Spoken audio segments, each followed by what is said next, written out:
The headlines on UTV Live at 6. The Ballymoney policeman was unarmed as a loyalist mob kicked him to death.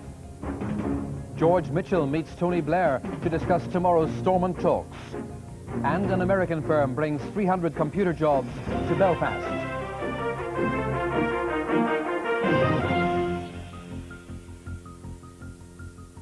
Good evening. You're watching UTV Live at 6 on Monday, June the 2nd. On Saturday night, the RUC celebrated its 75th anniversary with a concert in Belfast.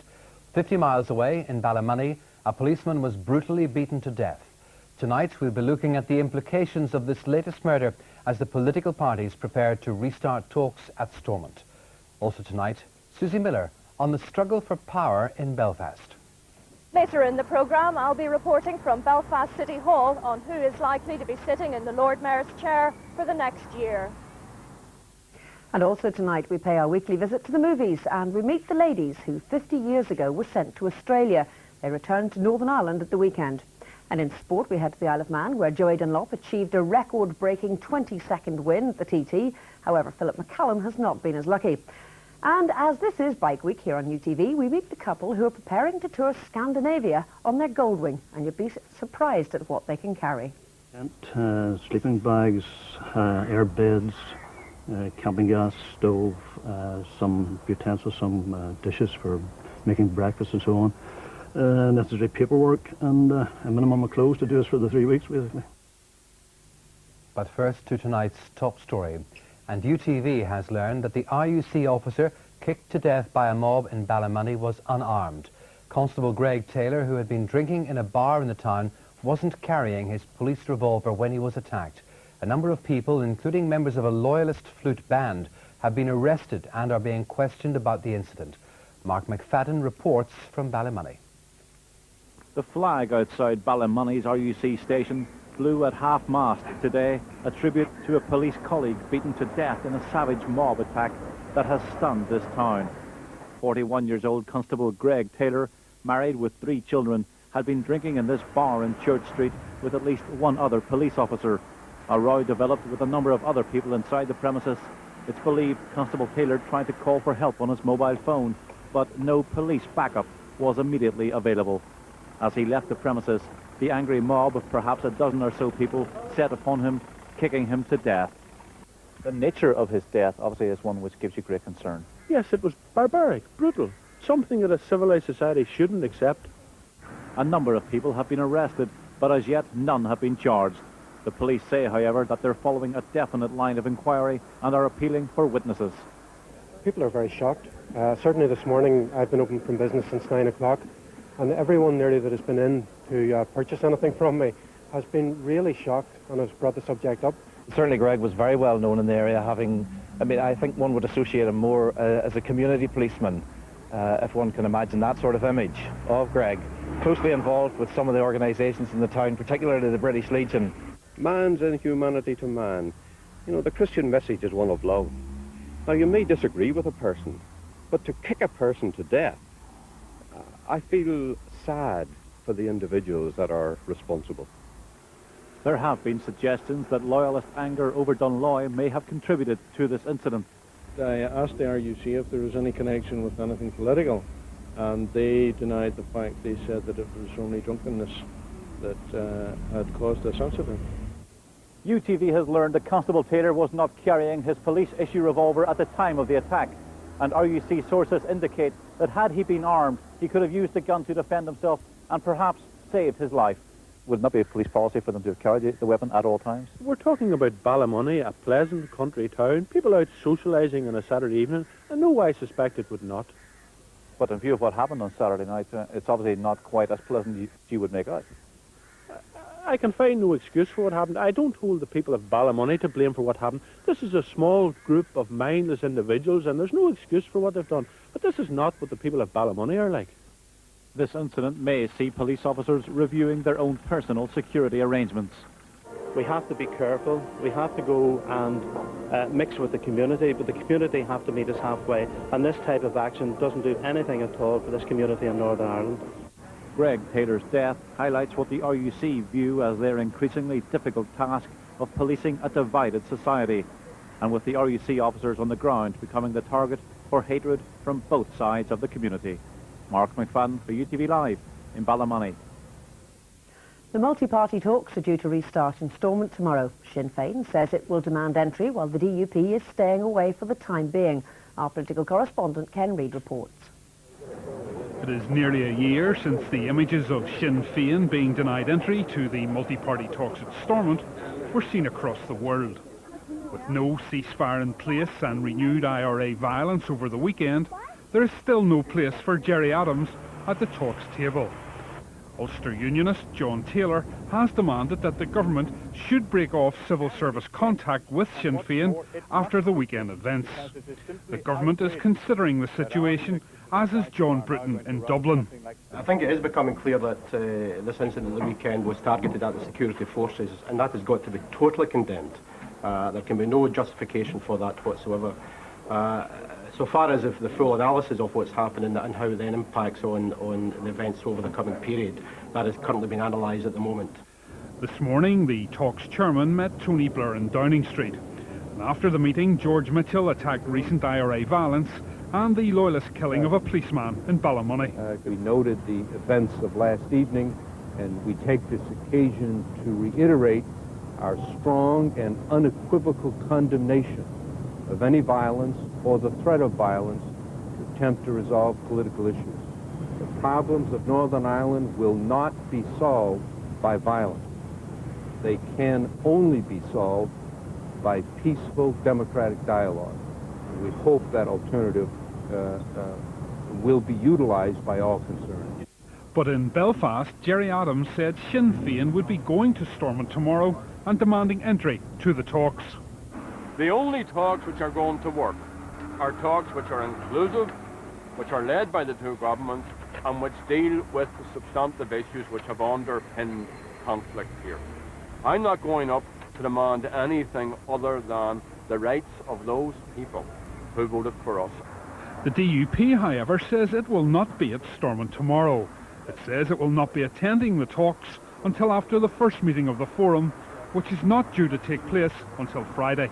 My party keeps its word. We made it clear from the very beginning, even before we entered the election, that if they proceeded to abolish the forum, then we wouldn't be there until after the forum had a meeting, because we can't trust the word of British governments, and we're not going to. They knew that. Actually, the official union has said the same thing, but evidently they are going. But we keep our word with the people, and we're pledged not to go until there has been one forum meeting. And the Secretary of State knows that.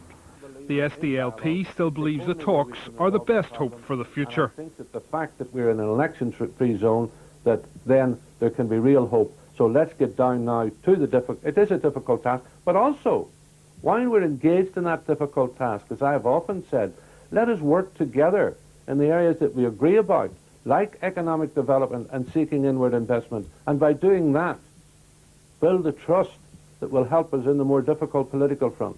The fact that the DUP is staying away from tomorrow's talks and the uncertainty of the forthcoming Irish election does illustrate the problems facing George Mitchell. But he and the two governments are determined that the process should continue. This is Ken Reid for UTV Live in Belfast. An influential group which draws together all aspects of business life here has warned that another summer of civil unrest would be economic suicide for the province.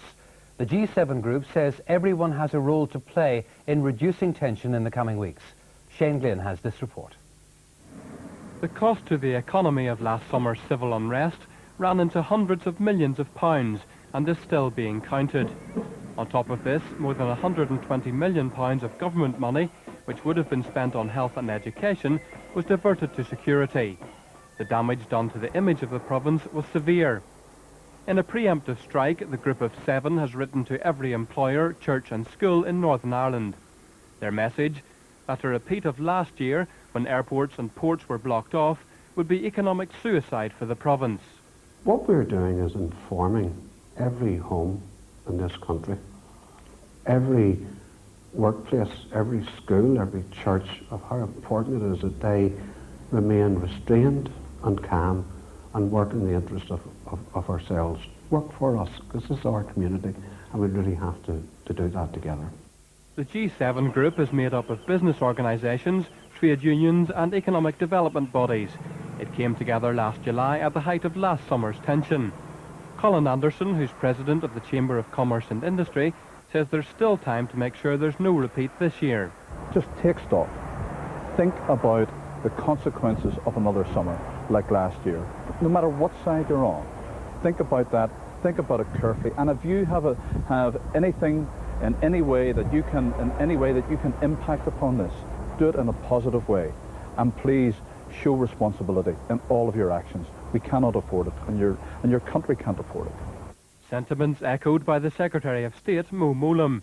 In an interview published in today's newsletter, she says she's optimistic if people are prepared to move away from what she called the we win, you lose mentality on parades. Shane Glynn, UTV Live. Penalty points are to be introduced here for motorists who break the law. The government says from the 1st of October, offenders will have their licences endorsed with penalty points, as they are in the rest of the UK. If a driver accumulates 12 penalty points in 3 years, they'll face a 6-month driving ban. Environment Minister Lord Dove says it's the single most significant change to promote road safety in recent years. Computer studies students at both universities are celebrating the news that another major software company is coming to Northern Ireland. The American-based firm is bringing over 300 jobs to Belfast. Fergal McKinney reports. Around 160 students a year pass through Queen's University's Computer Science Department. Many of those who graduate have to leave Northern Ireland to find work. But in recent months, those who want to stay have found some cause for celebration. Software jobs are coming here. The latest announcement from an American-based company, over 300 jobs in an IDB-backed investment for Belfast. Feels good that we know that we're graduating and there's something there for us, that we don't have to go somewhere, we don't even have to go to the States, because the States is coming to us, that we don't have to go over to London or somewhere like that, that it's available for us. I think it's great that so many companies are showing a lot of interest in graduating students from Northern Ireland, especially well-established companies from the US. As the name suggests, Information Management Resources specialises in handling data, and it's continually developing software to handle it for the major companies it services. The new Industry Minister who made today's announcement has himself got a background in computers. I now know why I took up computing as a career choice in 1965. I think it's very exciting that this is actually happening now again here in Northern Ireland. And it's very difficult in this highly competitive sector to be at the forefront. It's quite clear that Northern Ireland is undoubtedly at the forefront in this area and undoubtedly will play a major role in the years ahead. The IDB, along with others, has been trying to sell Northern Ireland's computer skills image abroad. And what has happened, particularly over the last 12 months, is that we've been getting that message home increasingly, strongly and forcefully. And the announcement today by IMR that they're establishing this very major project in Belfast is a welcome outcome from that strategy. And the students have more reason to celebrate competition among the employers for their services. But certainly the situation now is, as they approach graduation, employers are actually falling over themselves to employ the students, and we have several employers competing for each student. It's a very nice situation for the students to be in. This investment, just the latest in a series of such announcements, is costing £3 million, and the jobs package should be in place by the year 2000. Fergal McKinney, UTV Live, Belfast. Fermanagh Council has elected independent councillor Patrick McCaffrey as its first non-unionist chairman for 3 years. He'll stand down after 6 months to allow rotation to the post.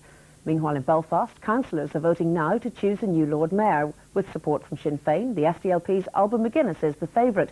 The disagreement between the parties could make for an interesting contest, as Susie Miller reports.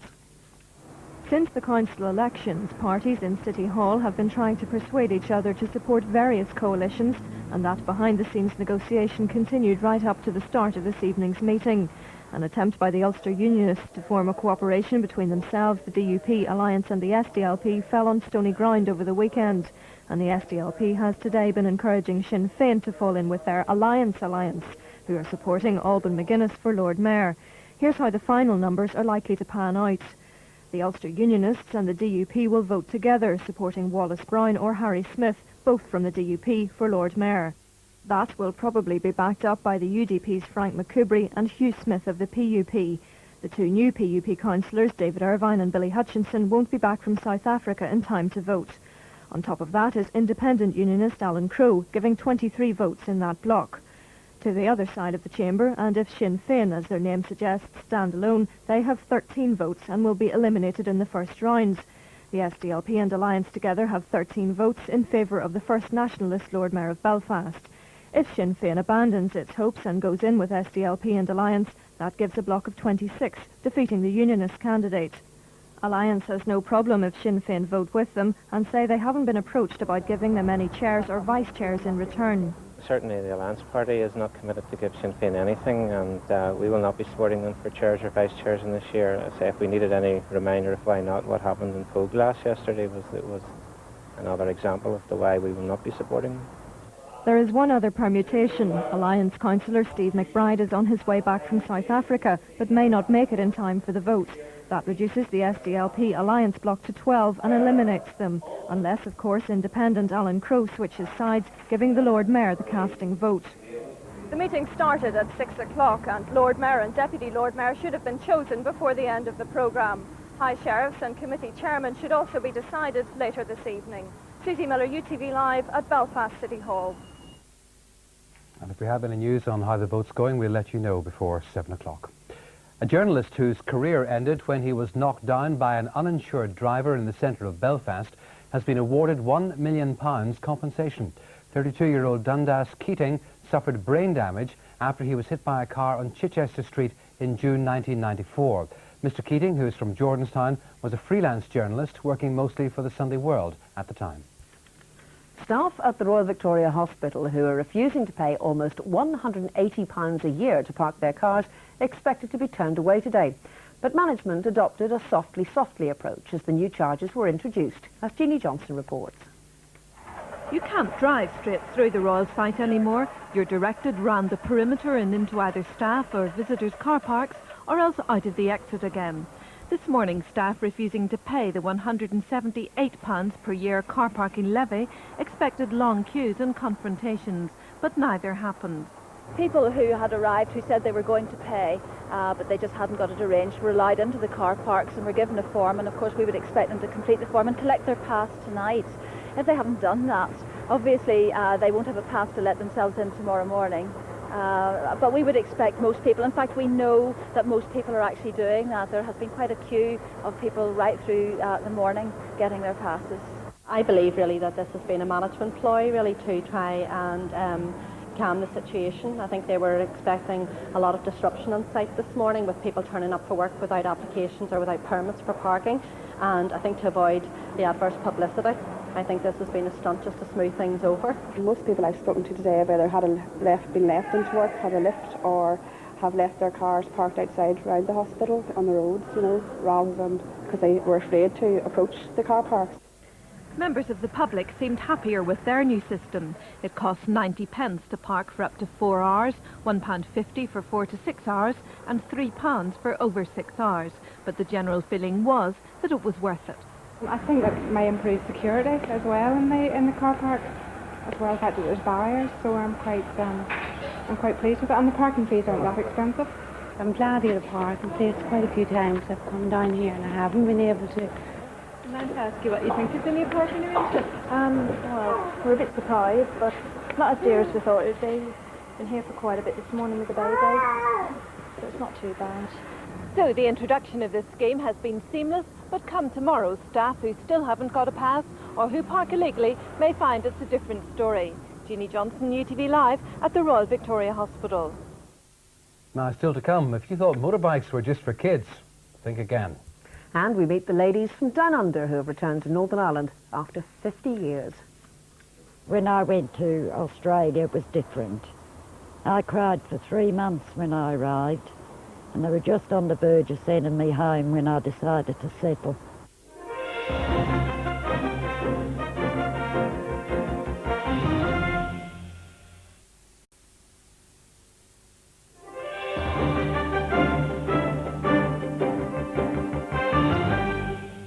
watching UTV Live at 6:22. Some news just in. We can confirm that Belfast has its first nationalist Lord Mayor, Alban McGuinness of the SDLP, and we'll have more details on that later in the programme.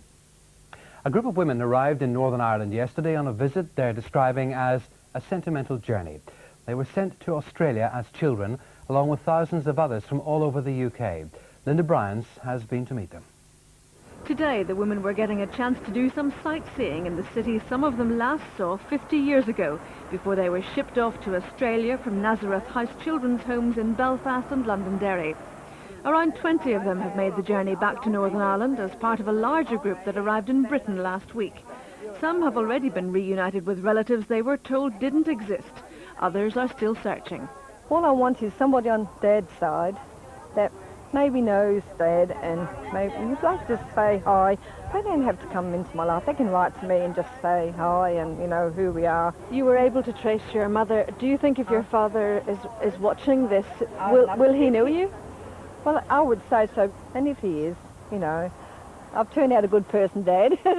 You know, you'd be very proud of me, and you've got 3 wonderful grandchildren and a great-granddaughter at home. In all, 10,000 children from orphanages in the UK were sent to make new lives in Australia, Canada, South Africa and New Zealand. Few were genuine orphans.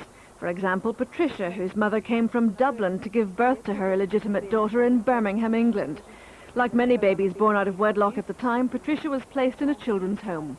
My biggest pain was just not knowing my mother. I always, as a little girl, always thought that sooner or later I'd find her, but I had never found her. And her name was May McMahon, and she was Irish, of course.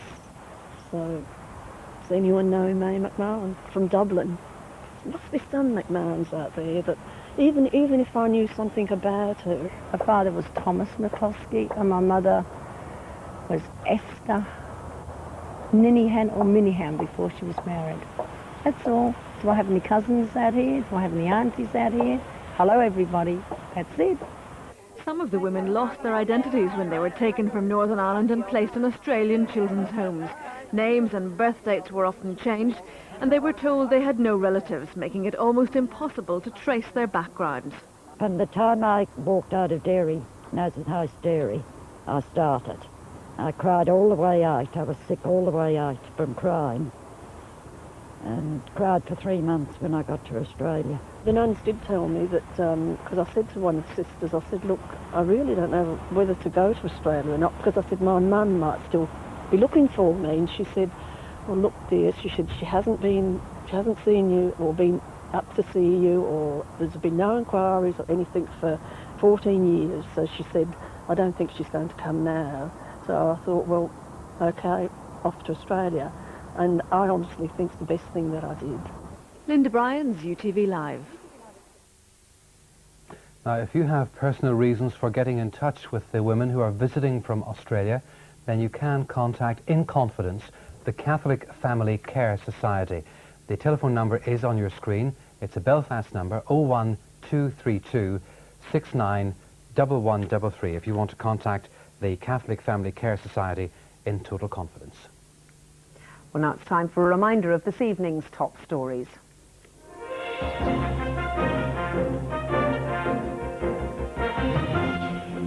It's emerged that the IUC officer kicked to death by a mob in Ballymoney at the weekend was not carrying his police revolver at the time.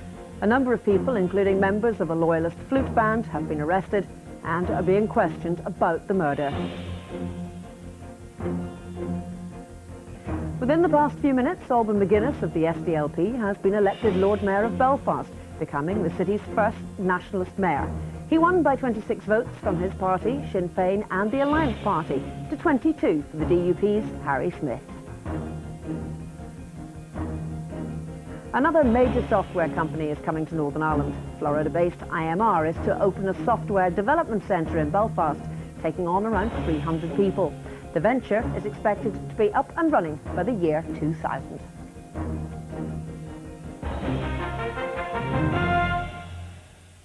Some news just in. A man has died from injuries he received in a fairground in Portrush 9 days ago. The 26-year-old victim, who's from the Ballymoney area, was thrown from a ride on Saturday night, sustaining serious head and spine injuries. He died in the Royal Victoria Hospital this afternoon. Well, now it's Bike Week here on UTV, and each night on the programme we'll have a special biking feature. Tonight we meet a couple who always take their Honda on holiday, or to be more precise, their huge Honda takes them, plus everything but the kitchen sink. Frank Mitchell has been to meet Mr. and Mrs. Galt and their Goldwing. I remember when I was 16, I crashed a moped and I vowed I'd never have anything to do with bikes again. But the idea of touring Europe on this, now that does appeal to me. It certainly appeals to Templepatrick motorbiking couple Jimmy and Joyce Galt. It's amazing what they can take with them on their Goldwing motorbike. The tent, sleeping bags, air beds, camping gas, stove, some utensils, some dishes for making breakfast and so on, necessary paperwork, and a minimum of clothes to do us for the 3 weeks, basically. How difficult is it to get it all on the bike?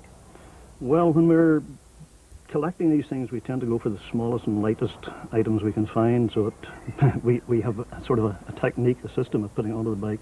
Everything fits in, providing us in the right place. What sort of trips have you gone on before? We've done basically every country in continental Europe. Well, when I say every country, one or two to do yet. We've done 15 so far. We would normally do 3 weeks, and we would travel between 3,000 and 4,000 miles usually in the 3 weeks. Jimmy and Joyce believe it's the only way to travel on holiday. So how does it feel on that bike? Well, very comfortable. And obviously you can see a lot better and hear a lot better.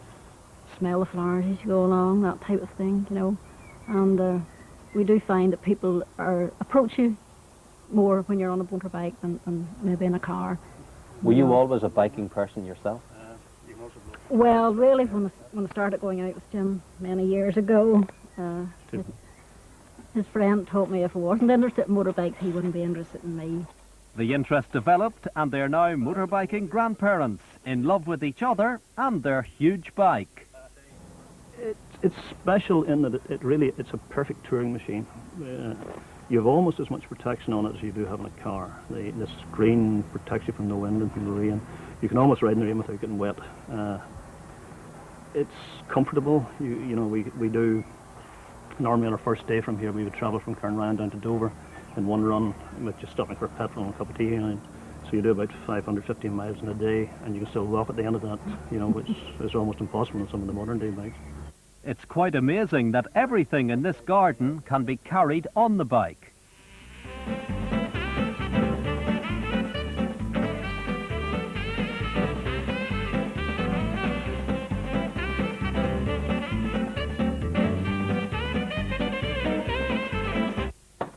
For Jimmy and Joyce this time around,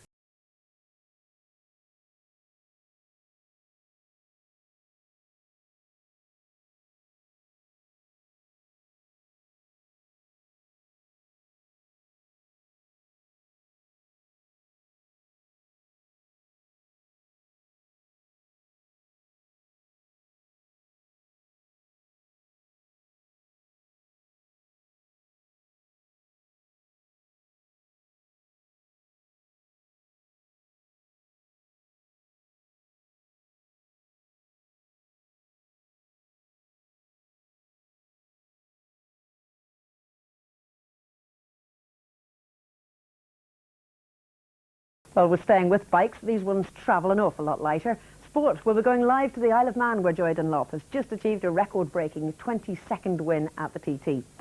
And we report from a special concert which was held at the weekend to celebrate 75 years of policing in Ireland. Now, according to a school magazine I was reading, his nickname is Foul Weather Frank. I don't think it applies today. Who's mimicking who here? Yes, I was just looking at that. I was wondering if you had any ice creams left when you parked the van. You need the sideline, don't you now? The good run is set to last for another while. The month of May had some of the wettest and some of the warmest weather ever. The 4th of May was the wettest day for 5 years, and the 31st of May, that was Saturday, was the hottest May day ever in Northern Ireland, 28 degrees over in Fermanagh. What's in store for the early part of June? Read the detail right here in just a tick. Fermanagh is a hot spot, isn't it? Good place to be.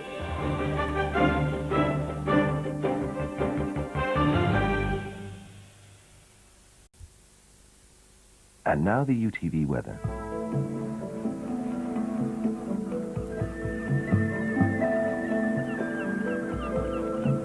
Meeting the needs of local people with a progressive Northern Ireland Building Society. Well, it has been another sunny and bright day today. The good weather is set to hold, but don't expect it to be dry next weekend. A lot will happen between now and then, but the long-term forecast is not good. As for the high pressure, it's still in place, and it will be dry, and it'll tend to be clear tonight.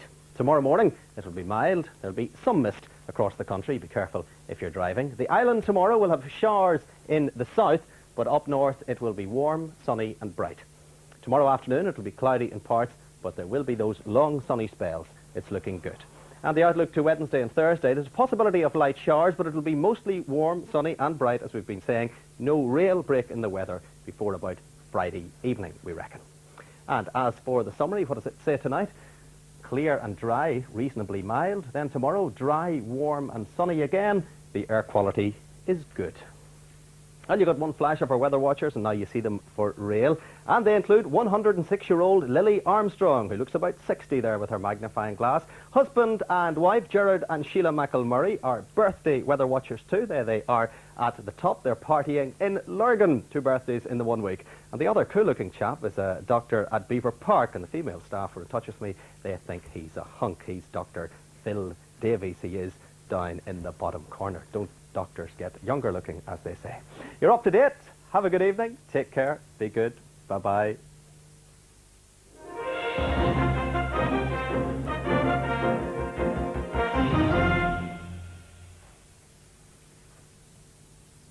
The murder of Police Constable Gregory Taylor at the weekend cast a shadow over what should have been a celebratory time for the IUC, their 75th anniversary. On Saturday night at Belfast Waterfront Hall, police from across the province gathered for a gala of music and dance. The concert was applauded from start to finish, especially when they shared the limelight with some special guests from Dublin. Not one, but 2 penny whistles got the evening off on the right note, heralding the celebrations of the RUC's 75th anniversary, held at Belfast Waterfront Hall on Saturday night.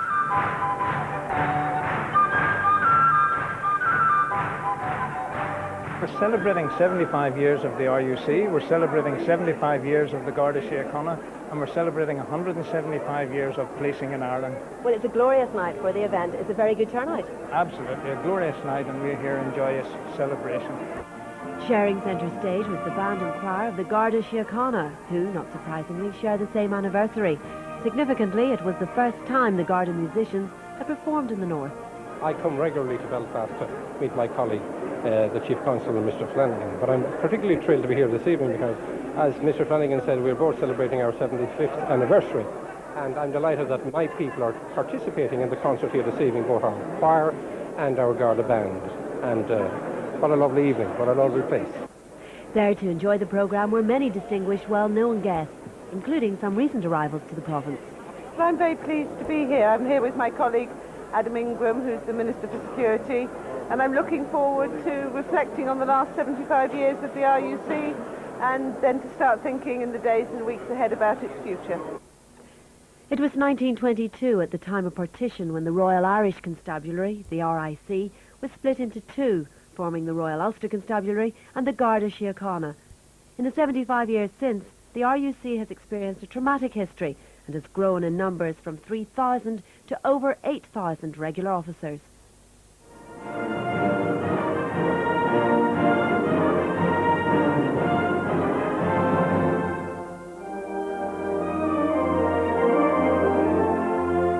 But the night's entertainment wasn't only recalling the past, it was looking at the present, which celebrated Ireland's 2 cultural traditions, as guests were treated to a stunning performance of music and dance.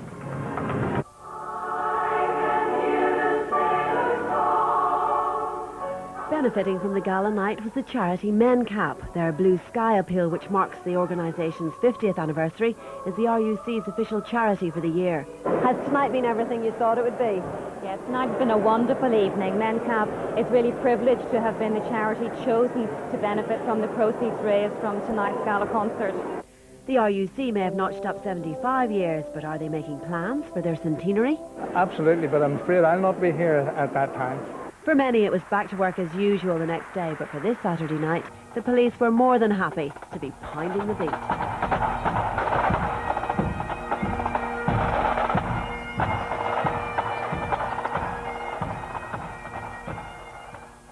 That report from Jackie Barclay. Well, in sport tonight, yes, Joey does it again. Logie has the details. Yes, Pamela, the Ulster dominance of the Isle of Man continued today when Joey won the lightweight 250cc race for the 4th year in a row. A great win, but disappointing news for Philip McCallan, who came off in the 3rd lap. To bring us right up to date, let's go live now to the island and join Mark Robson.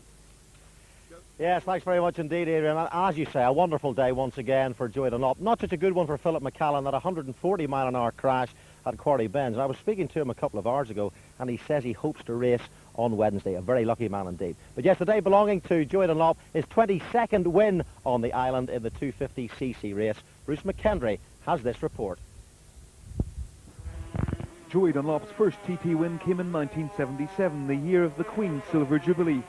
20 years on, and Joey began the day looking for yet another royal performance and his 22nd TT crown. The pretender to his throne, Philip McCallan, who'd already tasted success on Saturday in the Formula One race. The pair blitzed away from the pack right from the off, and by the time Joey had reached the mountains, he held a narrow 2-second advantage over his rival. The 45-year-old's style up on the mountain, as smooth and impressive as it was 2 decades ago. A poor pit stop on Saturday had cost Joey any chance of victory in the Formula One race, but this time the crew got it right, and their man was on his way. Dunlop just needed petrol, but McCallan had to change a back tyre, and by the time he sped away, Joey led by 18 seconds. Trying desperately to catch up, McCallan came off at the 140-mile-per-hour Quarry Bends, escaping serious injury, but virtually handing Dunlop the race. So the Joey Dunlop legend lives on. Record win number 22 on this famous course. Joey, king of the mountain once again. Bruce McKendry, UTV Live in the Isle of Man. Yeah, king of the mountain is right. Joey, what exactly does a win like that mean for you now? It means a lot for me because I've been really struggling during the week, and I had a problem with my knee and a problem with my arm. And just to pull it off in the right time in the right place is brilliant. What exactly are the mental and physical challenges out there for a 45-year-old man? I was struggling early on in the first lap today because I knew Philip was going. He determined to win it, and like, and really told me. And once he realised I wasn't pulling away, just got the going me. And that was it. How's the determination now? I know your attitude to racing has changed, but whenever you get into a winning position, what is the thought process? I was a wee bit worried in the very last lap, but at the same time, like, I rode really hard earlier on, and I knew Philip was riding hard, and I knew, like, there's a lot of riders that was all out to beat me, and they just ended up at the last minute. They were struggling, and I was the one that came out the top. Okay, Joey, thank you very much indeed for taking time out in a very busy schedule, I know, today. Now let's hear from a bruised and battered Philip McCallan, pretty fortunate to escape injury today. He came off at a very fast and an extremely dangerous corner. I do know what happened. I just went in slightly fast into the right-hander, the first Quarry Bend, and it's just one of those corners. No matter how many times you go into it, you always think you can get better and faster. And the last thing I was expecting was the front end to slide away. Deep down, how do you feel about what was, after all, a pretty lucky escape? Well, look at it now, it was just a silly little mistake.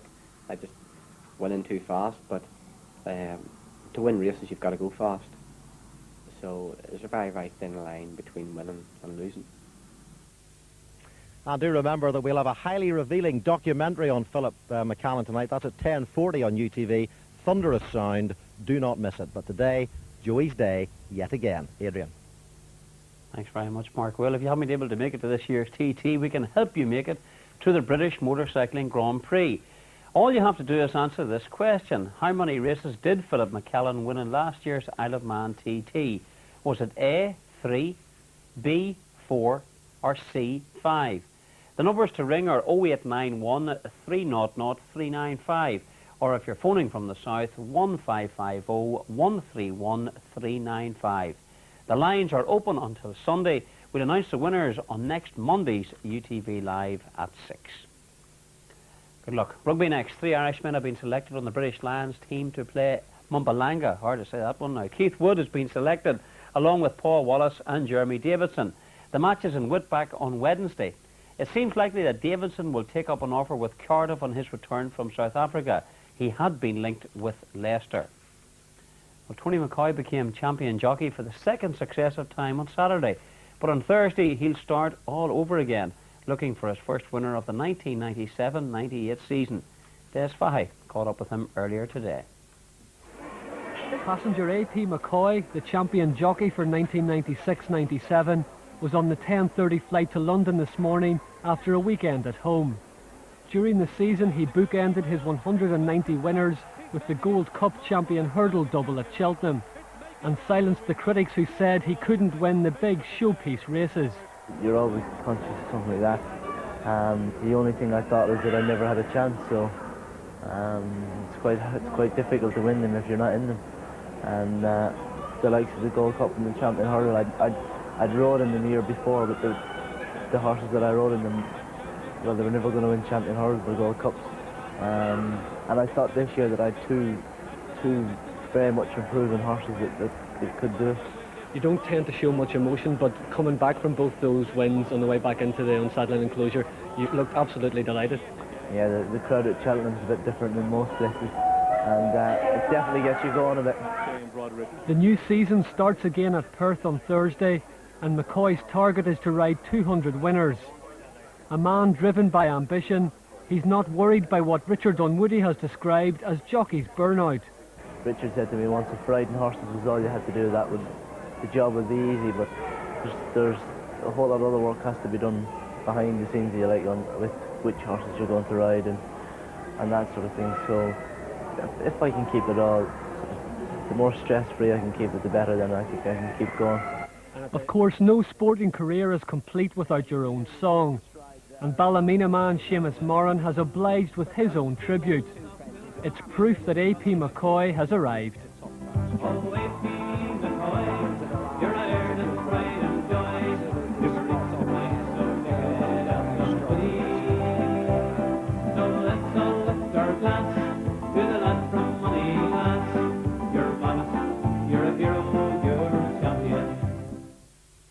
Great stuff. Well, Gaelic football next. The Derry Monaghan replay will take place at Celtic Park next Sunday. A decision whether the game will be all ticket will be taken by the Ulster Council within the next 24 hours. The Calvin Fermanagh game goes ahead in Clonus with a 3:45 start. Well, yesterday Clonus almost proved a happy hunting ground for Monaghan, but it finished in a draw in the end. Monaghan have started well, a lot of purpose about the side. Peter Duffy getting inside O'Neill, the fullback, he's in on goal. Here's a chance, beauty! Absolute beauty! Really excellent finish. John Conlon, the left half back, just shows you the pressure that's being exerted here by Monaghan. McGarrell back to McKiernan. McKiernan to Mark Daly. Daly's hit by Downey just as he struck the ball, but it's not out of danger yet. In fact, it's back in and it's on the way. Goal! We had one defender pushing forward. Here you have the corner back up. And when the chance came to him, my goodness, did he half finish it. Left full back in the All Ireland win 4 years ago. And that's right in, and it's right through, and it's Joe Brolly. Once he gets the scent of goal, it's taken out. Number 11, Brian McCormick. He's off. Brian McCormick is making his way off. And to keep him company, Joe Coyle. 2 men set off. I think Jimmy enjoyed that Brolly goal. Well, in the minor game, Monaghan surprised the favourites Derry with a 2-10 to 2-6 victory also at Clonus. Frank Mitchell describes the Monaghan goals. John P. Moan from Clontibbert at number 8 and Fergal Moan from Clontibbert at number 15. Brothers playing on the Monaghan minor side this year. That's a nice flick. This is a chance now for Porrick Swinburne, but the Derry men back in numbers to cover. However, a scoring chance now, a golden chance, and a great goal. The scorer is Shane McManus. Dropping dangerously, and the referee gives the protection, the necessary protection to the goalkeeper. It's a good ball out from Fergal Smith. This is Brian McGinnity. It's all in the hop and the bounce of the ball. It's a golden chance now for Monaghan. It's a cracking goal. It's Corrick Swinburne. Yeah, great finish. That's it for now, but a real treat tonight for bike fans.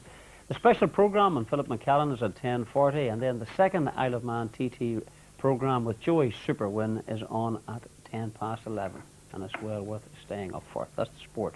Paul. Thanks, Logie. Treat now in store for the movie fans, because movies feature the latest young film star from the province, as well as some fast action. Here's Kate.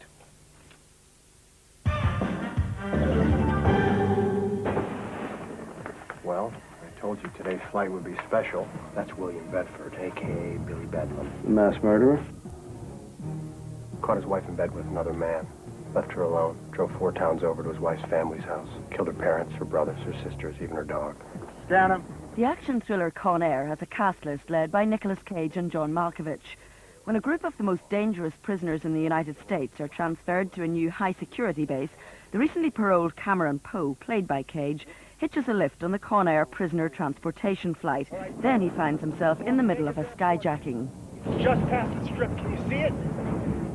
Viva Las Vegas. It's right there, man. You can make it. All the runways are cleared. Come on, do it, Poe. Put this thing down. Well, listen here, Big Daddy. We got 1 engine shut and 0 fuel. As the plane careers towards disaster on the Las Vegas Strip, Poe becomes the reluctant hero as he fights to stop the hardened criminals massacring everyone on board. Those civilian casualties will be enormous. Can you make it to the airport? No way, sir. Where are they going to land this thing? All right, we're going to need police cars, fire engines, emergency service vehicles, anybody who knows CPR.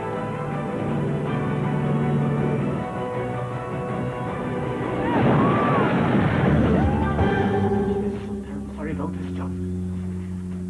Disgrace the family, she did. This for that other fella. He's dead.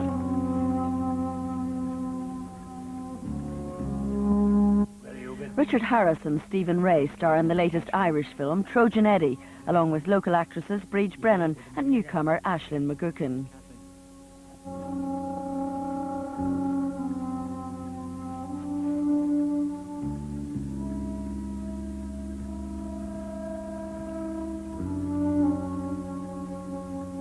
What about Dermot? Dermot, never saw Dermot.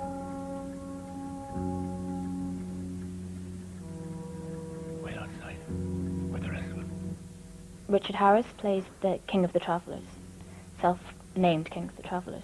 He has an assistant who is a settled person, played by Stephen Ray, Trojan Eddie.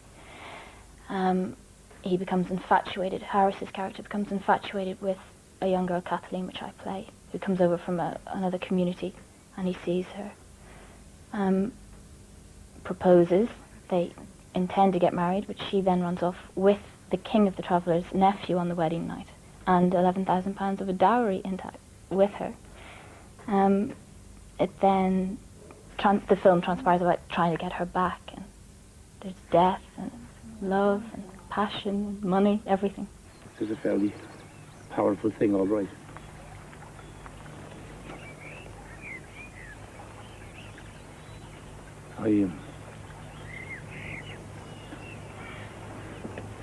I learned to swim in there, you know. It was a case of having to. I fell in there one day. And before I knew it, well, I was sort of drowning. We couldn't, in our wildest dreams, have expected it to be a romanticised, pretty picture of the travelling lifestyle, because it's not a pretty sight sometimes. I don't want to play pretty parts, or I don't want to see all the glamour. A little bit of glamour now and again would be nice, but I like hard characters, and I was challenged by it, and that's what I want to be, challenged. Well, it's your first film, and you were pretty much in at the deep end with the likes of Richard Harris and Stephen Ray, I had no veterans. choice, yeah. So how did that work out for you? I watched them a lot, tried to learn what I could. They were incredible, they were very kind, and we'd sit down and we'd go over accents, or we'd talk about the scenes ahead. Myself and Richard would do that.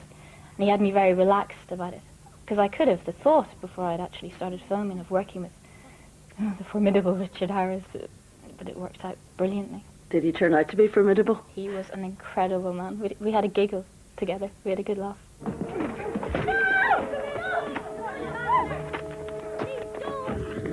It's been acclaimed in London. People like the idea that they don't know very much about the travelling community. It's just it's like an ethnic film. I thought I told you to get out of here. Yeah, I know, but I don't know no one over there. Well, now tonight's headlines with subtitles. Belfast City Council has elected its first nationalist mayor. Alban McGuinness of the SDLP won by 26 votes to 22. He drew support from his party, Sinn Féin, and the Alliance Party, as well as an independent councillor, to defeat the DUP's Harry Smith. It has emerged the RUC officer kicked to death by a mob in Ballymoney was unarmed. Constable Greg Taylor, who had been drinking in a bar in the town, was not carrying his police revolver when he was attacked. A number of people, including members of a loyalist flute band, are being questioned about the murder. Computer studies students at both universities are celebrating following news that another major software company is coming to Northern Ireland. Florida-based IMR will open a software development centre in Belfast, employing more than 300 people. Well, now this evening's headlines from ITN. National Lottery bosses have been given until Friday to respond to criticism of how they operate. Following an outcry over their bonuses, the National Heritage Secretary, Chris Smith, told them they should hand over at least some of that money to charity. Tony Blair has offered a new bargain for Britain and promised there will be no forgotten people under his government. But he's also warned against a something-for-nothing society. Damon Hill gave evidence in an Italian court over the crash which killed Ayrton Senna. Bosses at his former team, Williams, are standing trial for manslaughter. Hill said he saw no evidence of mechanical failure on Senna's car. Well, those are the headlines. I'll be back with tonight's updates at 8 o'clock, 9 o'clock, and again at 10:30. And guess what? Tomorrow we can expect more of the same as we had today. Warm and sunny again with a high of 21 degrees. That's UTV Live on Monday, the 2nd of June. Till tomorrow at 6 from all of us on the programme. Good night. Good night.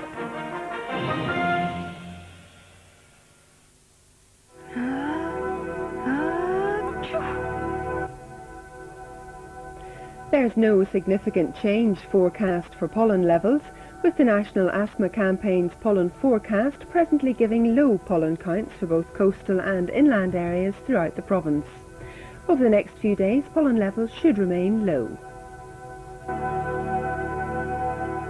In association with Kleenex Tissues, helping you plan for the hay fever season.